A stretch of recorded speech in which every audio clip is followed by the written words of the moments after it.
우리나라에도 요즘은 수도원이 많이 생기고 있습니다. 어쩌면 시대의 요청인 것 같기도 하고요. 또 수도원을 또 그리워하는 사람들도 있고요.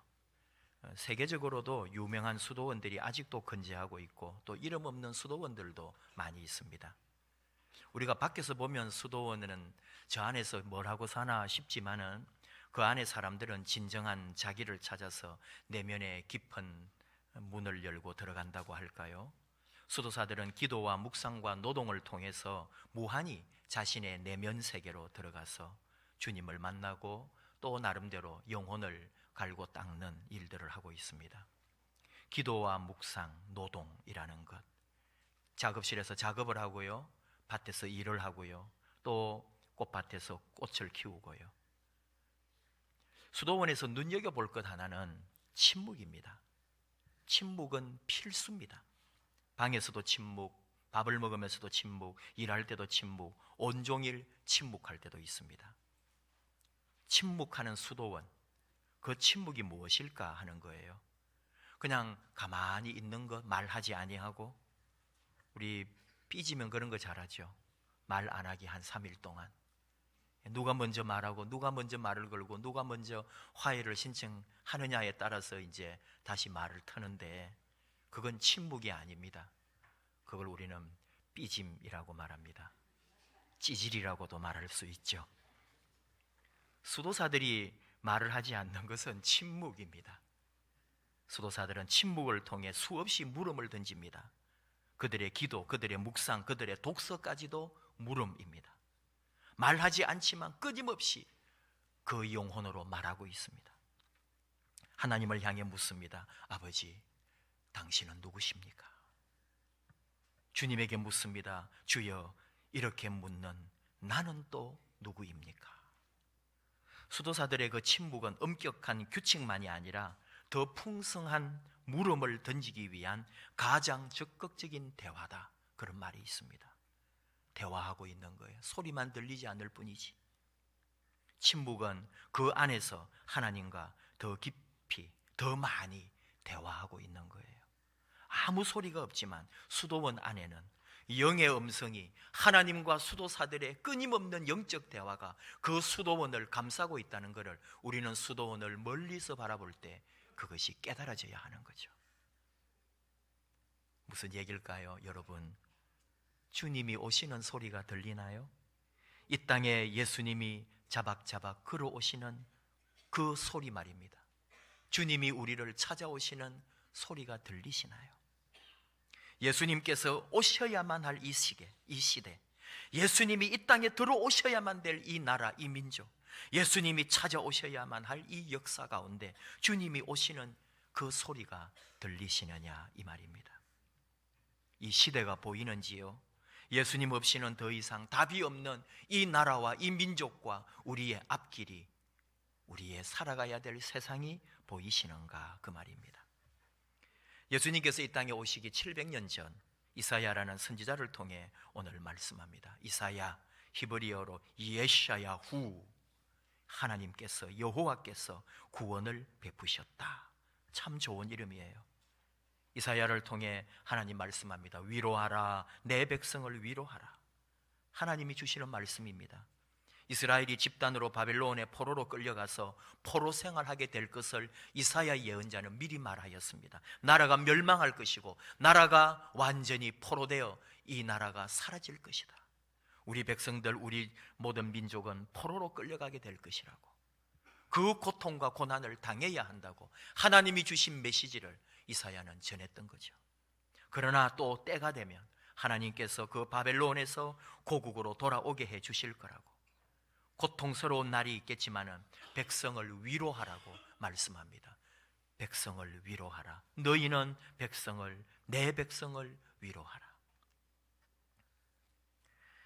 고국으로 돌아가는 것보다 더 좋은 게 어디 있겠어요? 포로로 만약에 끌려가 있다면, 우리가 남북으로 나뉘어지고 북쪽으로 헤어졌던 우리 가족들이 끊임없이 서로 찾아 헤매고 남북이 만나고 그럽니다마는 아직도 남북 이산 가족들이 다 만나지 못한 이 비극의 현실, 고향 땅에 가보고 싶은 우리 이남에 와 있는 분들, 북녘 고향 땅에 가고 싶어 평생에 항상 개성에 가서 눈물 짓고 북녘 땅을 바라보며 울던 선배 목사님도 계셨습니다. 이 이스라엘 백성들이 바벨론의 포로로 끌려가 있을 때에 고국으로 돌아오는 것보다 더 좋은 게 어디 있겠어요? 아무리 바벨론에서 잘 먹고 잘 살아도 내 나라, 내 민족, 내 땅에 가서 풀뿌리를 캐어 먹고 초가집에 살아도 내 땅, 내 민족, 우리 조상들이 살았던 하나님의 땅 예루살렘에 돌아와서 살고 싶었던 게 이스라엘 백성들이에요. 그 꿈을 꾸고 있을 때 하나님은 선지자를 통해 선포해 주시는 거죠. 내 백성을 위로하라. 위로와 평안과 소망을 잃어버리고 사는 포로 노예된 이스라엘을 향하여 하나님은 위로를 선포하십니다. 근데 이것은 바로 우리들에게도 동일하게 적용된다는 거죠. 우리 삶을 돌아보아도 지금 우리에게 위로가 필요합니다. 여러분, 살기 좋아요. 정말 행복합니다. 정말 살만한 세상입니다. 우리 할 수 있습니다. 해봅시다. 이런 말을 듣기 어려운 시대입니다. 지금 누군가로부터 그런 말을 들을 수 있겠지만 그 말을 듣는다고 해서 그 순간은 좋을지 몰라도 그게 내 삶의 문제를 해결해주는 해결답이 아니에요.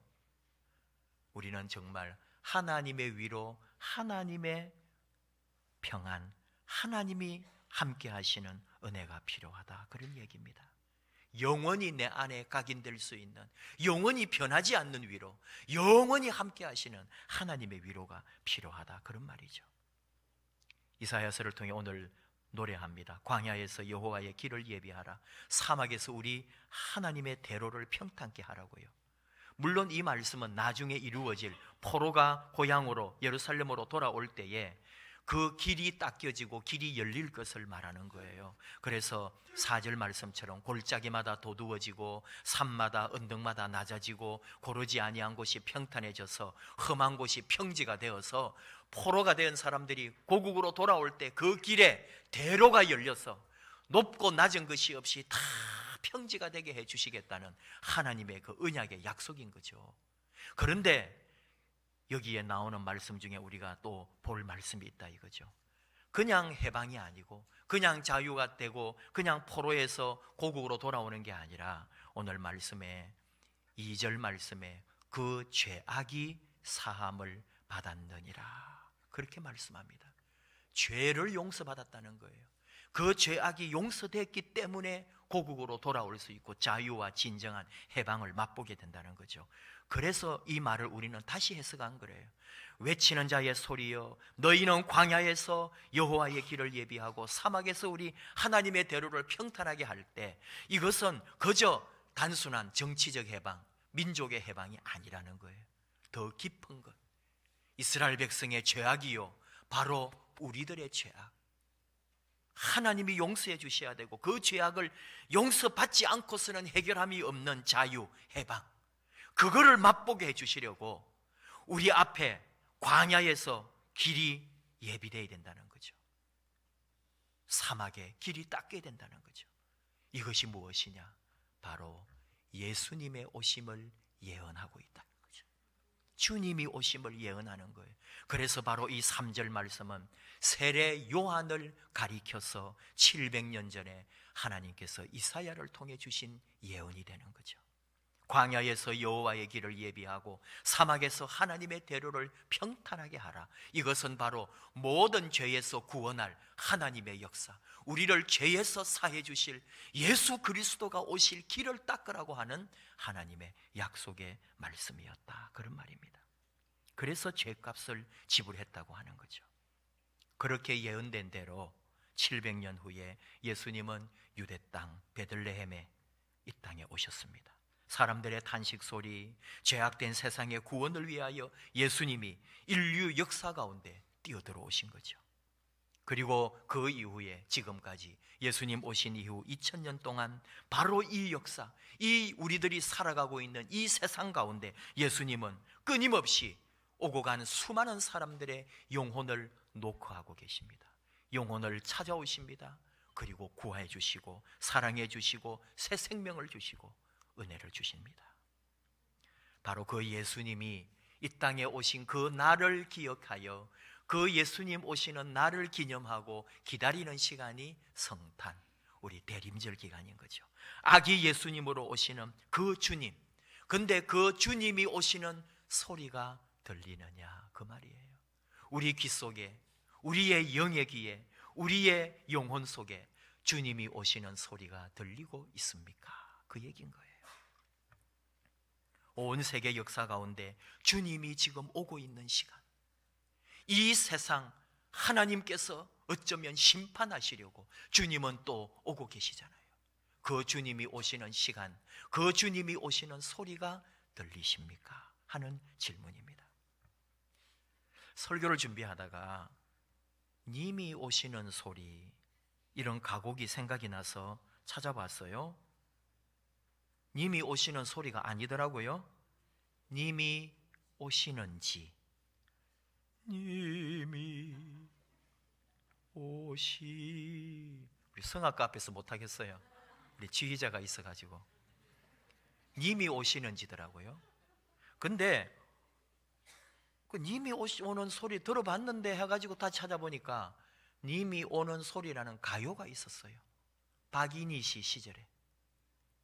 박인희 씨도 보다 앞에 부른 사람이 있고, 그 다음에 박인희 씨가 불렀고, 그 다음에 또 다른 사람이 부르고, 그래서 굉장히 그 시대에 많은 사람에게 사랑을 받았던 노래더라고요. 그리고 아예 다른 노래 또 있어요. 님이 오는 소리라는 또 다른 노래도 있는데, 박인희 씨가 불렀던 그 노래 가사를 보니까 기가 막힌데요. 얼마나 세상의 노래도요, 님이 오시는 소리, 님을 기다리는 그 기다림이 얼마나 절절한지. 님이 오는 소리 같이 어디서 들리는 소리, 내 마음을 조이는 그 소리. 그러나 오지 않네. 이 밤이 지나도록 안타까운 내 마음은 그칠 줄 모르고 님이 오는 소리만 기다려져. 님이 오는 소리만 기다려져. 근데 2절에 기다리는 내 마음에 기쁨이 넘쳐 흘러라. 그대 나를 찾아서 저기 오네. 푸른 꿈 가득 안고 행복을 가득 안고 기다리는 내 마음에 꽃을 피우네. 어서 와요 그대여 기다렸어요. 행복한 꿈을 꾸어요 옛날 일을. 님이 오셨대요. 기다리고 그날은 밤새도록 기다렸지만 님이 오지 않아 너무나 안타까웠는데 드디어 님이 오셔서 행복을 안고 꿈을 안고 오셔서 내 안에 꽃을 피우는 님이 오셨다는 거예요. 그리고 님에게 말하는 거예요. 우리 꿈을 꾸어요. 얘기해요. 옛날 일을. 옛날 일이 뭘까요? 그 옛날 님과 같이 있을 때 누렸던 기쁨, 사랑, 행복, 그 아름다운 모든 것들이 내 안에 넘치는 거예요. 그 옛날을 얘기해요. 오늘 이스라엘 백성들에게 적용을 해봤다니까요. 그 옛날 하나님이 역사하시고 하나님이 우리를 지켜주시던 그 시대, 하나님이 이 나라 이 민족을 온 세상 열방의 가장 위대한 민족으로 삼아주셨던 그날을 우리 같이 이야기해요. 주님 오시옵소서. 메시아여 오시옵소서. 기다립니다. 사랑합니다. 사모합니다. 우리 안에 오셔서 우리 안에 꽃을, 이 민족에게 꽃을 피워주소서. 바로 그런 고백이 이 세상의 가요와도 똑같더라니까요.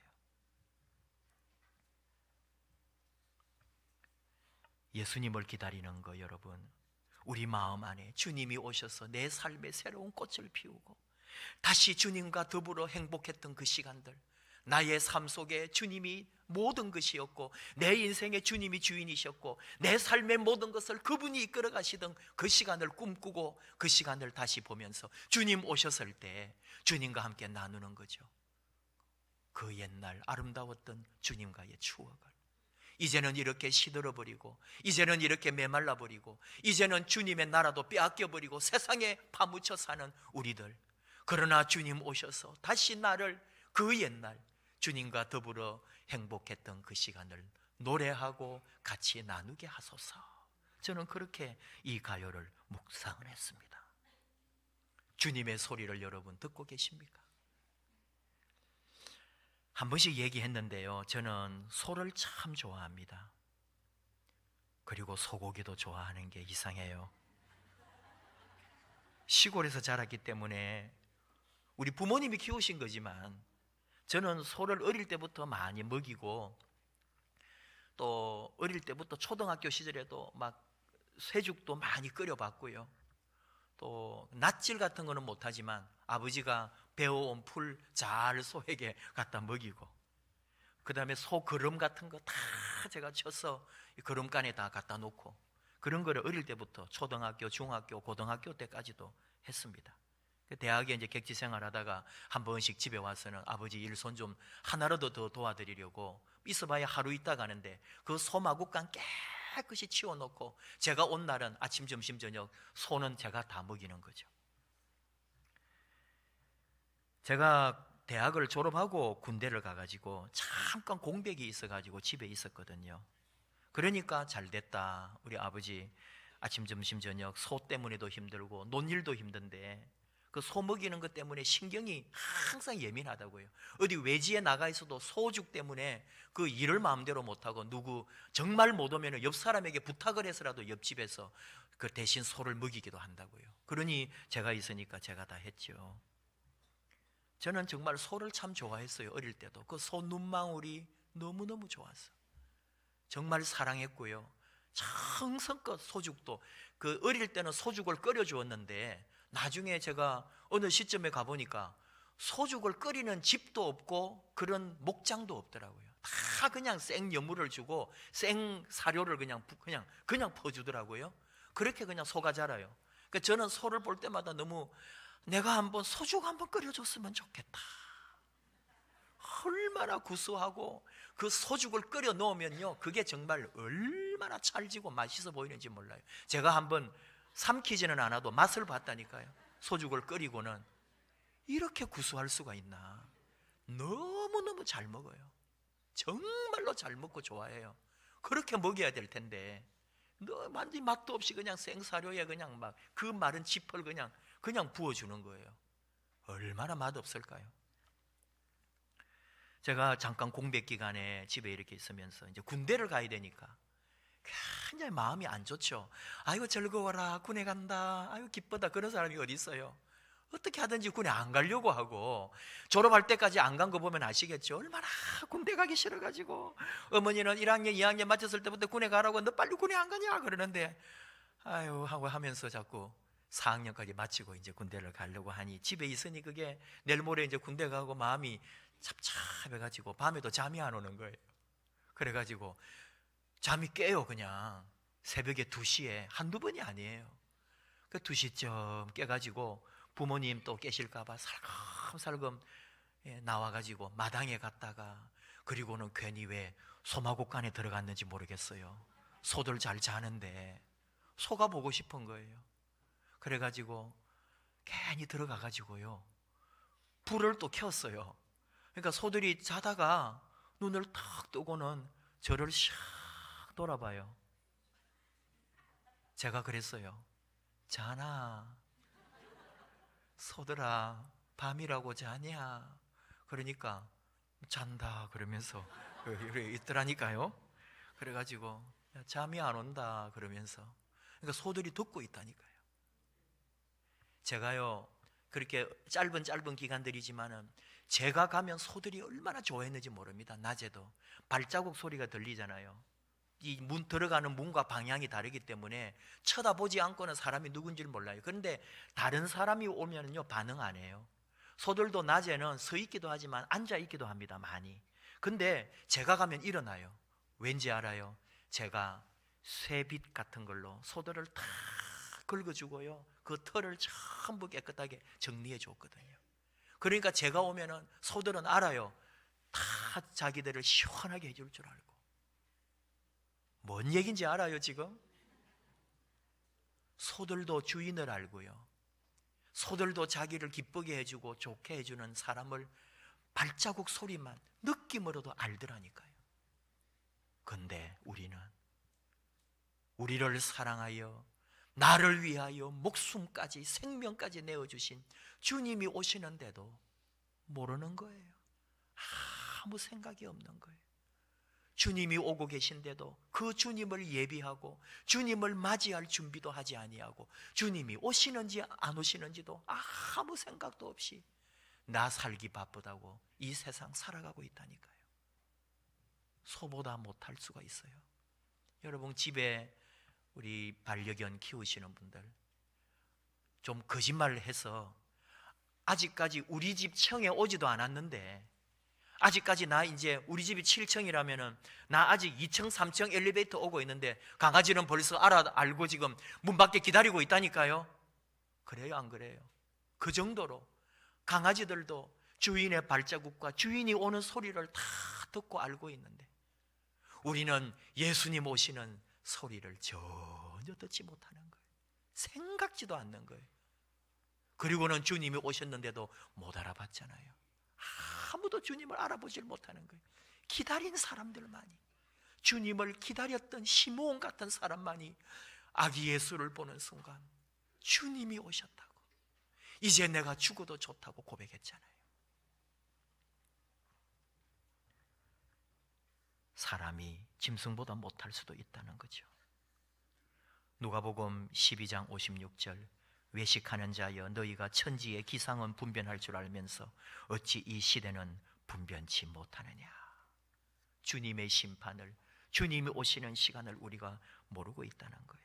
주님이 오시는 시간을, 주님이 오시는 시간에 주님이 오시는 소리를 들어야 돼요. 지금 이사야 선지자는 포로되고 갇히고 노예된 백성들에게 희망을 선포하면서 주 예수님 오시는 길을 닦으라고, 주님이 오시는 길을 예비하라고 우리에게 선포하고 있잖아요.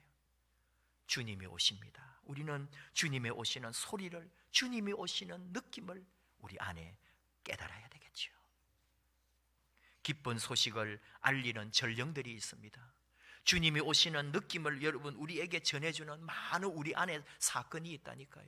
내 삶을 통해 주님이 우리 가까이 다가오고 계시고 주님이 나를 만나 주시려고 주님이 오시는 소리가 사실은 들리고 있다니까요. 우리가 지금 의식을 못하고 있는 거예요. 우리의 영적 귀가 닫혀서 주님이 오시는 소리를 듣지 못하시는 거죠. 주님은 오셔야 됩니다. 주님 오시지 않으면 세상에 소망이 없습니다. 지금 여러분 소망이 있습니까? 주님 없이 이 땅이 변화될까요? 주님 없이 정치계가 변화될까요? 주님이 없이 우리 회사가 변화될까요? 주님의 마음 없이 우리 교회가 변화될까요? 내 자신이. 세상의 평화라는 제목의 아름다운 여인상, 동상이 있어요. 아주 가장 아름다운 미소와 행복한 얼굴로, 그리고 평화를 상징하는 비둘기를 안고 있는 세상의 평화라고 하는 그 아름다운 여인상, 동상이 있습니다. 다 감동을 해요. 그 표정과 비둘기와 동상의 그 모양이 너무나 위대하고 예쁘니까. 그리고는 감동하는 거예요. 근데요, 그 동상, 그 여인상을 보는 사람이 그 여인상을 보면서 뒤로 돌아가서는 충격을 받고 다리가 덜덜 떨립니다. 너무너무 놀라서 어찌할 바를 모릅니다. 그 아름다운 여인, 비둘기를 안고 세상의 평화를 노래하는 것 같은 여인, 오른손이 뒤에 있는데 칼을 쥐고 있잖아요. 이게 세상의 평화라는 거예요. 너무너무 놀라서 그 여인상, 동상을 본 사람들마다 다리가 후들후들 떨리고, 세상의 평화는 이렇구나. 주님의 평화가 와야 되는 거예요. 하늘에는 영광, 땅에는 평화. 그 예수님을 기다리는 시간, 내 안에 정말 진짜 평화가 오려면 예수님이 오셔야 되는 거예요. 우리는 그 예수님을 기다리며 영으로 깨어 민감하게 주님이 오시는 소리를 들어야 할 그리스도인들, 그리고 주님과 더불어 함께 이 세상을 아름답게 변화시켜야 할 그리스도인들이라는 사실을 알아야 합니다. 힘든 시대 아닙니까? 다 부서지고 깨어지고 뭐든지 나누어지고, 그리고 공격하고 미움과 분노로 일구어진 이 세상에 그리스도의 평화가 임하도록, 하나님의 사랑이 임재하도록 우리는 주님을 기다리고 주님이 오시는 그 소리를 듣고 있어야 되겠죠. 어제 그저께, 아니 그래도 지금 연말에 여러 가지로 바쁘고 분주하고 마음이 불편한데 정말 여러분, 제가 가슴이 정말 숨이 턱 막히고 찢어지는 것 같은 뉴스를 접했잖아요. 김건모 때문에. 김건모 다시 주님 안에 새롭게 살겠다 그러고 목사님 딸 만나서 이미 혼인신고도 하고 같이 이렇게 아름다운 이제 새로운 삶으로 헌신하고 믿음으로 살겠다고, 그래서 우리 모두가 기뻐하고 좋아하고 함께 그렇게 다 나아갔는데, 이 김건모의 과거를 지금 막 덜치워내고 일이 터지고 있잖아요. 이걸 어떻게 합니까? 이제 사실이 아니라 그러면서 전국 순회 콘서트를 준비했더라고요. 그대로 하겠다고 하지만은 어쨌든 이것이 어떻게 판명이 나든 얼마나 우리 마음이 다 아프고 힘든지요. 예. 참 이게 세상에 노래하고 출세하고 그러면서 그 제대한 이후에 한 25살 제대한 이후에 한 25년, 지금 나이가 이제 50이 다 됐잖아요. 50. 그 한 20 몇 년 사이 동안에 우리가 상상할 수도 없이 자기 마음대로 산 거예요. 자기 인기와 명예와 돈을 가지고 그것을 또 들추어내는 사람들이 있잖아요. 어떻게 할 겁니까? 얼마나 마음이 힘들고 아픈지요. 뭘까요? 김건모도 어릴 때부터 교회 다녔어요. 믿는 집에서 자랐어요. 교회 학교에 자랐어요. 어린이 찬송가를 했고요, 어린이 찬양대를 했고요, 중고등학교 시절에 CCM을 부르고 주님을 고백하고 앞에서 찬양했던 친구예요. 그리고 나름대로 몇십 년 좀 헤맸지만 다시 주님께로 돌아오고 이제 장인어른 되는 목사님과 함께 주님을 위하여 헌신하겠다고 고백하고 결단하고 지금 나가려는 판에 이런 일이 벌어지는 거예요. 뭘까요? 우리가 다 사실은 똑같아요. 정말로 예수 그리스도를 인격적으로 내 안에 처절하게 주님을 만나지 않으면 언제나 우리의 신앙은 무너질 수 있고 깨질 수 있다는 거, 아무것도 아니라는 거예요. 주님이 찾아오셔야 돼요. 주님을 제대로 만나야 돼요. 내 영혼과 내 과거가 다 깨어지고 새사람 되는 예수님을 만나지 않는 한 우리는 언제 어떻게 무너질지 저나 여러분 아무도 모릅니다. 김건모 역시 인격적 주님, 성령의 주님, 살아계신 주님을 제대로 못 만났겠죠. 그저 교회 안에서 잘 자라나는 어린이인 줄, 청소년인 줄 알았을 뿐이죠. 그리고는 20대, 30대, 40대 시절을 그렇게 자기 마음껏 살다가 지금 멋지게 새롭게 회개하고 산다고 하는데 그것도 아닌 거예요. 그만큼 우리 삶이 여러분 힘들단 말이죠. 전들 여러분인들 언제 어떻게 무너질지 어떻게 합니까? 이게 우리 삶이에요. 주님만이, 주 예수님만이 우리를 변화시킬 수 있고, 제대로 주 예수님 안에 있지 아니하면 영적 삶이란 우리 안에 사실은 없는 거죠. 껍데기로만 그저 교회 잘 다니고 예수 잘 믿고 그리고는 집사도 되고 권사도 되고 장로도 되고 목사도 되고 그럴듯해 보이지만 우리는 전혀 예수의 사람이 아니었던 거예요. 그러니 주님의 오시는 소리도 들리지 않았던 거죠. 다시 생각합니다. 다시 깨닫습니다. 다시 회개합니다. 주님만이 나를 변화시키고 주님만이 나를 새롭게 하고요, 주님만이 나의 모든 것이에요. 어느 것도 자랑할 거 없어요. 예수 잘 믿고 복 받고 뭐 예수님을 강력하게 만났다고 그렇게 자랑할 것도 없어요. 그럴수록 겸손하게 두렵고 떨리는 마음으로 평생에 주 예수님 붙들고 행여라도 어긋난 길 갈까봐, 행여라도 주님의 십자가 길에서 벗어날까봐 조심하면서 우리 주 예수님만 끝까지 붙들고 가는, 그리하여 주님의 음성이 들려오고 주의 손길이 느껴지고 주님의 역사가 우리 안에 체험되는, 진실로 예수 안에 새 사람으로 살아가는 저와 여러분 되기를 축복합니다. 기도하십시다.